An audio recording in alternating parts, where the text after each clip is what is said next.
สิใต้น้ำท่วมบ้านนี้ตะกี้พัดใต้แดดบ้านนี้สิมาใต้น้ำท่วมตัวใดก็บ่ขาดเนาะพี่น้องบอกว่าย่างแข่งคนอย่างลบไปลบมาอยู่กับตลาดใหญ่ๆค่ะ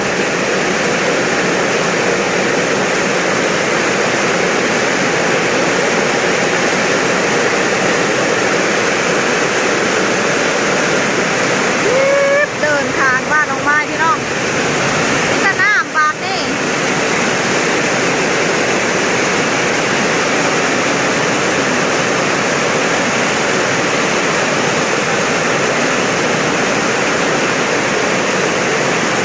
โต๊ะแล้วก็โต๊ะเอาแถวว่าได้นี่นะพี่น้องเอ้ยบ้านนั้นนะค้างหน้าเขาเจ้าดูดน้ำเขตใส่ฝนขนาดพี่น้องฝนตกอยู่ก็ยังดูดน้ำมึงแน่ขึ้นจังได้ผู้ดูดกันดูดน้ำฝนตกมากกันยังโมหมอดพี่น้องเอ้ยดูดน้ำใช่ดูดแค่หน้า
บาดโต๊ะแห้งกับแห้งบาดคอยเลยก็วับกระโดดพี่น้องคนก็ได้โต๊ะแห้งแล้วก็จากมาขยุกเราพี่น้องขยุกเขาดิเวลาก้อนเมฆมืดมาแล้วก็โต๊ะพี่น้องเลยแจ้งไปแล้วก็แจ้งหวะไปเลยนะบางทีก็แดดออกบางทีก็แดดออกแล้วก็โคนตกน้ำพี่น้อง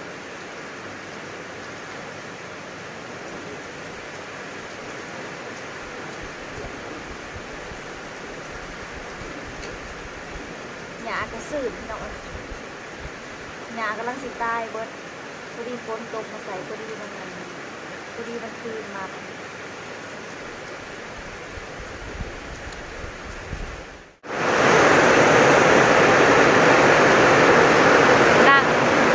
นั่งเฝ้าฝนตกปันนี่พี่น้องสะอ้อนน้ำฝนตกแต่ตกว่าตกงามตกดีพี่น้อง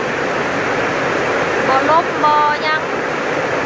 ฝ้ากับบ่แตกอีกพี่น้องตกงามคัก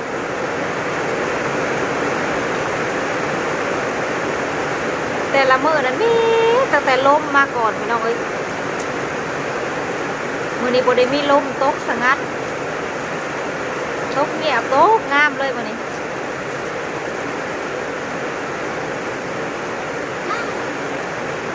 แม่บอกว่าให้แข่งพ่น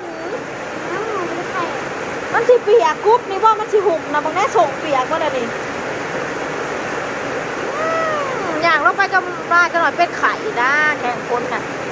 พ่อเพราะว่าพี่มาอย่างมาวันนี้เปียกว่าแหละป้าน่ะบอกแข่งพ่นเด็กเจ้าท่านแข่งพ่นย่ำใดเป็นไข่ย่ำนั่นย่างไปแข่งพ่นเอามาย่างกูไปใหญ่จ้างจ้องนะสิก้างไปใส่กลับมาอยู่พ้นต้มแห้งบ่แห้งเที่ยวอยู่พี่น้องจะเพิ่นเที่ยวเพียงเที่ยวกลับไปเที่ยวกลับมาอยู่กูด่าเหาะหัวอะไรกูด่าเที่ยวกระลิ่งเพื่อนไม่ใหญ่พ้นตกนะก็เที่ยวอยู่เที่ยวได้เที่ยวดี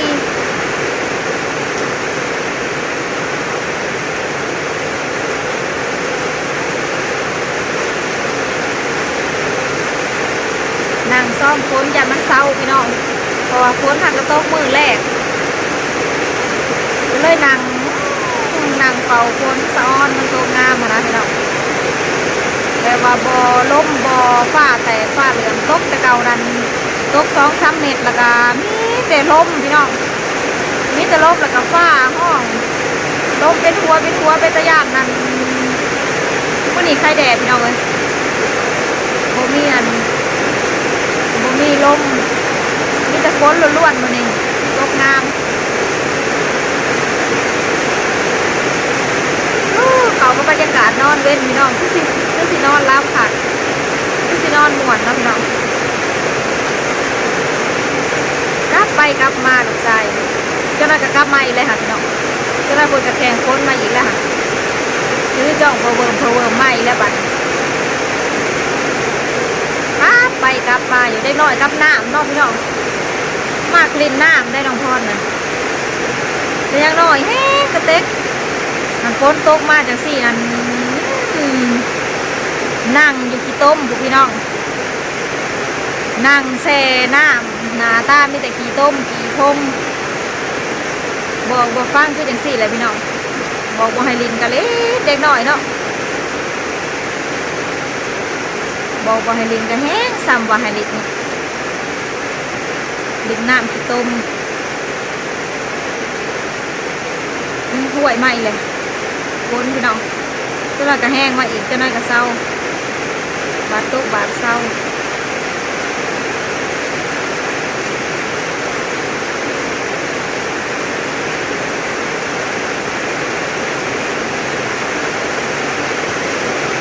เขาหน้าหวานงามแล้วพี่น้องเขาหน้าหยอดหน้าหวานสำคัญงามอ่ะ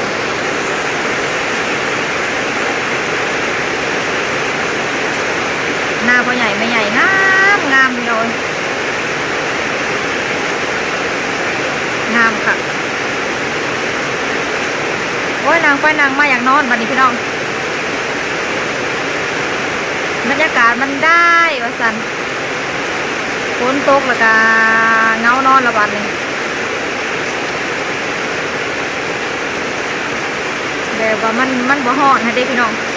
มันบ่แดดบ่ฮ้อนอากาศมันเย็นแล้วก็เป็นแต่อยากนอนในบัดนี้เป็นแต่อยากนอนเว้นในบัดนี้พี่น้องน้องไม้ก็บ่ได้สู่นอนเว้นดอกพี่น้องแต่ละมื้อก็บ่ได้นอนบ่ได้คอยนอนอยากนอนเว้นปานใดดอกโอเคจ้ะพี่น้องถ้าพอกันใหม่คลิปหน้านั่งขาฝนอีกสักก่อนพี่น้องนั่งซ้อมฝนมีแห้งเย็นโซยจ้ะพี่น้องถ้าพอกันใหม่คลิปหน้าจ้า